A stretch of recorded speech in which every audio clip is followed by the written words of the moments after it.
Moses joining me on the desk for our first look at sports now. We just got some breaking news right now. I know the Bobcats are in action tonight in Fort McMurray, but there might be a delay in the game right now. Well, they were on their way to Fort Mac. There was a bit of a delay, about almost 2 hours or so, or close to at least, regarding a accident not involving the Bobcats. Thankfully, the Stars Air Ambulance was involved with a accident out there. The bus was delayed. Game, not too sure just yet. But that's the word that we've heard from a Bobcat spokesperson. But speaking of which, if the game goes through, of course, January wasn't or actually was a good month for them. However, the start of February, not so much, going 0-2, and the Bobcats' playoff hopes took a big hit. But the boys aren't giving up just yet. Matt Schumont has more. It's a position no team wants to be in. Mathematically, the Bobcats still have a shot to make the playoffs, but with 9 games remaining, they will have to win every game and hope for a miracle. The Cats not thinking about that, or just hoping to finish the season strong. You know, as it turns out, we could have won all 20 after the break, and it wouldn't have mattered. You know, Sherwood Park and Fort Mac are both incredibly hot right now, and they're actually pushing to finish second and third in the north. So. Our fate was sealed well before Christmas, it looks like. At this point, we just need to look at every game and getting better, and no one's giving up here because it's not fun to be around a rink when a bunch of guys have given up, so we're still fighting and we're trying to get better every day in practice. Knowing that the playoffs are a long shot, the Border City bunch still have a lot of fight in them. They're going to battle in every game to get momentum heading into next year. It's been exciting since we came back from break. I mean, we're all kind of on the same boat right now, and we're pushing in the right direction. And it's tough, you know, that we kind of ran into this too late.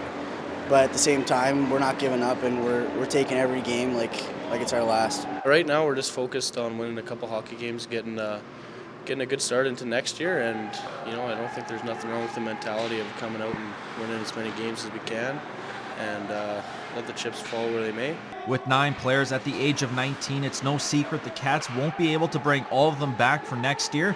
But for right now, Tapp says it's all about building their stock so they are able to take their hockey careers to the next level.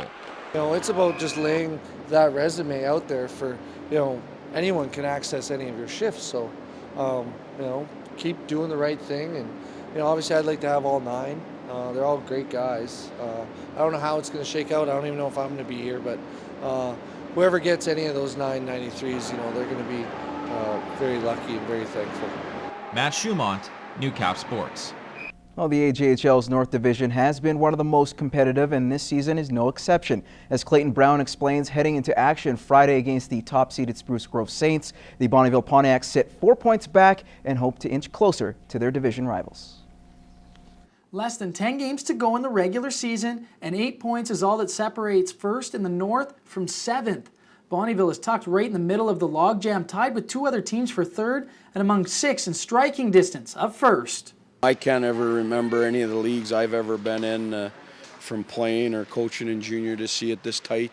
Keeps things interesting, and it puts everybody certainly in playoff hockey mode at this time of year. It seems like we lose a game, we fall to 6th, and then we win one and we pull back into 2nd or 3rd. Like, it's definitely as up for grabs as I've ever seen. It'll be tight going down the stretch and pretty exciting. Bonnyville is looking to make up ground on top-seeded Spruce Grove this weekend, but the team has been fighting the injury bug lately with a few veterans out of the lineup, most notably Captain Locke Muller. Certainly some young guys are getting a lot more responsibility.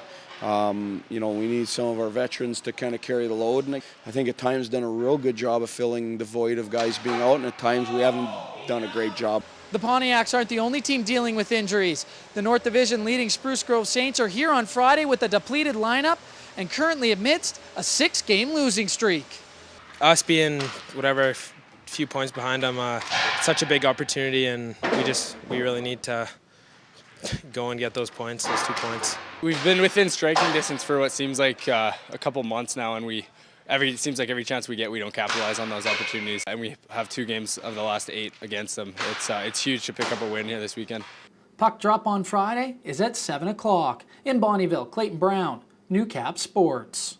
Moses joining me on the desk for a second look at sports now. Yeah. You just got confirmation by the AJHL that yes, tonight's Bobcats game has been canceled? Due to the road closure, it was quite serious. Bobcats are right, they'll be turning back to come to Lloyd. The game hasn't been rescheduled just as of yet, but we can confirm, like you just said, Nariman, no game between the Bobcats and the Barons. The Lakeland Rustlers men's volleyball team kept their playoff hopes alive, earning a split against King's College, and this week they'll have to lay it all on the line as the regular season wraps up this weekend. Matt Schumont has more.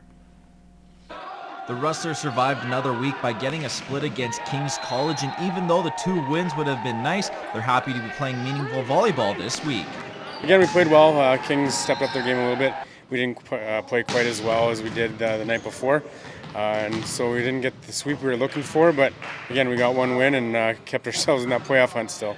The Rustlers now prepared to wrap up the season against Keano, who already have a playoff spot on lock. Hoping to take advantage of a team that have nothing to lose, they also hope tired legs will come into play as the Huskies have to travel to the border city for both games. Everyone knows in this league that it's not the easiest thing to do to be able to come travel that kind of distance and be at your best. So hopefully they have a little bit of bust legs and then we can perform on our side and take care of business. We definitely have a great crowd here. We got a couple of rowdy fans that definitely get the guys in the court enthused and ready to play. Heading into the final week, the Rustlers are tied with Grand Prairie for the final playoff spot. GP has the tiebreaker, so the Rustlers are not leaving anything to chance and hope to use home court advantage to end the season with a couple wins. It's tough to say what's going to happen with the teams that we're battling with right now, so I'd rather take it into our own hands and win both, and hopefully that would get us in. I don't know if one will do it, but we definitely need at least one. Matt Schumont, Newcap Sports.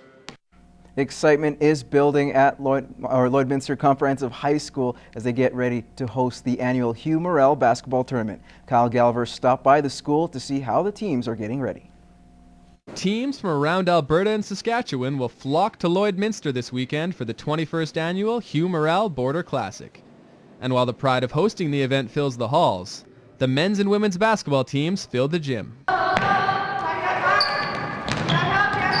With only a few practices to go until games get underway Thursday night, both teams are looking to work out a few kinks. It's very apparent with our team that as our defense goes, so we go.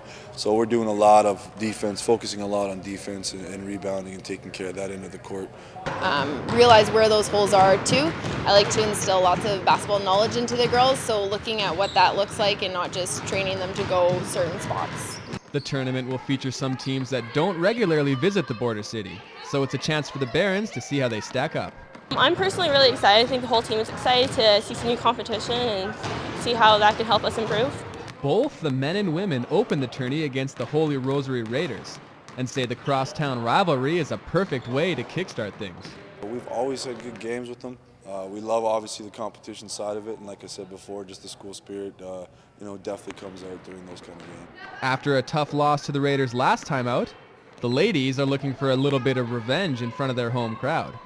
I know last time we played them, they wanted it to be a lot closer than it was, and I think they have that little bit of sting left in them that's going to give them that extra push. I want to crush them. The whole team wants to crush them. That's our goal. We just want to come back and show them who we are. Kyle Gallagher, Newcap Sports.